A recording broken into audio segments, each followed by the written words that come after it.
जिस प्रकार सूर्य के उदय होते ही संपूर्ण संसार सक्रिय हो जाता है, सभी मार्ग स्पष्ट दृष्टिगोचर होने लगते हैं, उसी प्रकार गुरु रूपी सूर्य जिसके भी जीवन में उदित होता है, उसके जीवन को नई दिशा मिल जाती है और यही सही दिशा उसकी बिगड़ी दशा को संवारने में सक्षम है। परम पूजनीय गुरुदेव सर्व श्री आशुतोष महाराज जी भी इसी संदर्भ में एक दृष्टांत सुनाया करते हैं। आपने नाम सुना होगा इंडोनेशिया के फर्स्ट प्रेसिडेंट सुकर्णो का। सुकर्णो जब वे छोटे थे तो एक दिन वे अपने पिता से बोले, पिताजी मैं कल से स्कूल नहीं जाऊंगा। स्कूल में जितने भी बच्चे हैं सब मुझे बहुत तंग करते हैं, मुझे बहुत सताते हैं।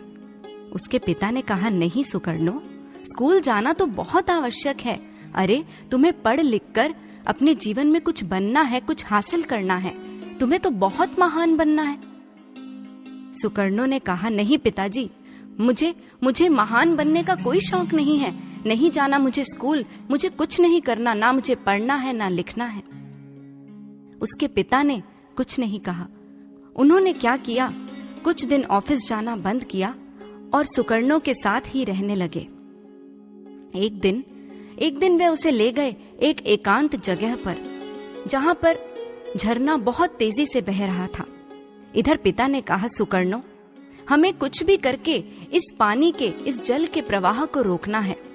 सुकर्णो ने क्या किया, उसने थोड़ी सी मिट्टी उठाई और उसके आगे रख दी। अब जैसे ही जल का प्रवाह आया तो मिट्टी को साथ बहा कर ले गया।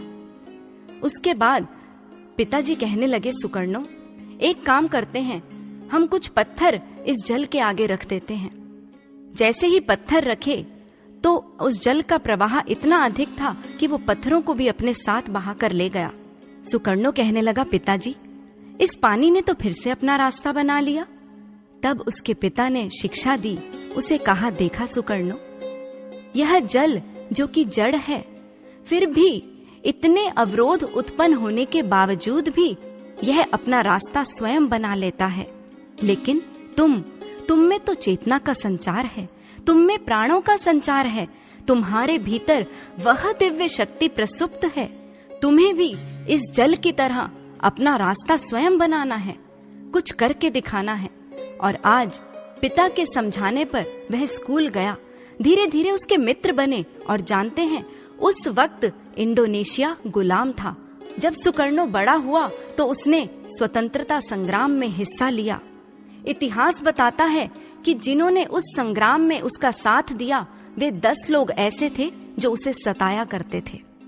हम देखें, आज सुकर्णो के अंदर उस सामर्थ्य का उसके पिता ने बोध करवाया, उसकी प्रतिभा विकसित हुई, उसने नई राहें खोज निकाली। ठीक ऐसे ही गुरु हमारा मार्गदर्शन करते हैं। यहाँ तक कि वे तो जड़ समाज को अनुप्राणित कर उसमें चेतना का संचार कर देने का भी सामर्थ्य रखते हैं। इसीलिए कहा, नव प्राण फूंकने की क्षमता रखते हैं पूर्ण गुरु, शिष्य का सही मार्गदर्शन करते हैं पूर्ण गुरु, नव सृजन के बीज शिष्य के अंतःकरण में रोपित करते हैं पूर्ण गुरु। और हमारा इतिहास साक्षी है, स्वामी विरजानंद जी का आश्रम दयानंद सरस्वती की निर्माण स्थली थी। चाणक्य की कुटिया चंद्रगुप्त मौर्य का प्रशिक्षण केंद्र था, तो नरेंद्र में छिपे विवेकानंद को परमहंस के सधे हुए हाथों ने ही तराशा था।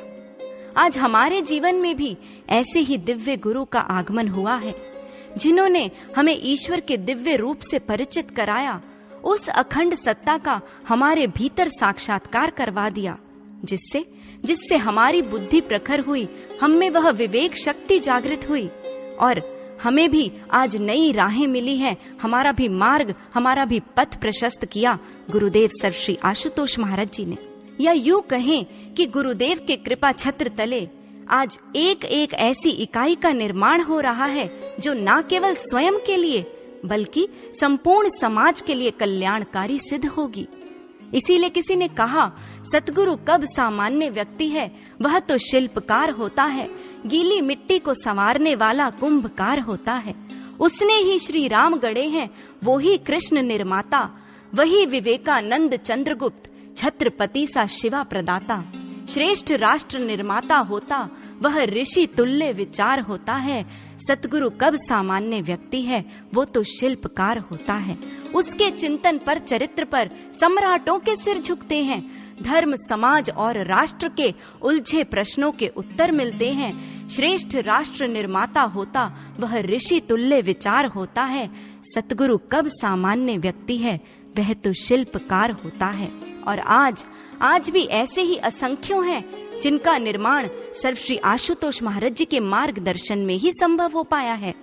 चलिए ज्यादा नहीं, एक छोटा सा उदाहरण बात करते हैं समाज के युवा वर्ग की, द कंटेम्पररी मॉडर्न यूथ। वह यूथ जो ड्रग्स, पब्स, यही सब उनका जीवन था। समाज और समाज की समस्याओं से पूर्णतः अनभिज्ञ थे। लेकिन आज वही युवा समाज के उत्थान के लिए स्वयं जागे हैं और औरों को भी जागरूक करने के लिए कटिबद्ध हैं। अपनी प्रतिभाओं को, अपनी क्षमताओं को जन कल्याण में लगा रहे हैं। और ये सब कब संभव हुआ? परम पूजनीय गुरुदेव के कृपा हस्त तले।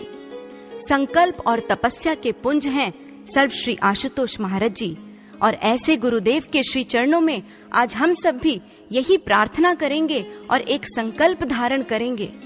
जो दिया पथ श्रेष्ठ हमको, अनुसरण उसका करेंगे। ज्ञान ज्योति से समूचे विश्व को रोशन करेंगे। दान दे जब योग्यताओं का, तभी होगी भलाई।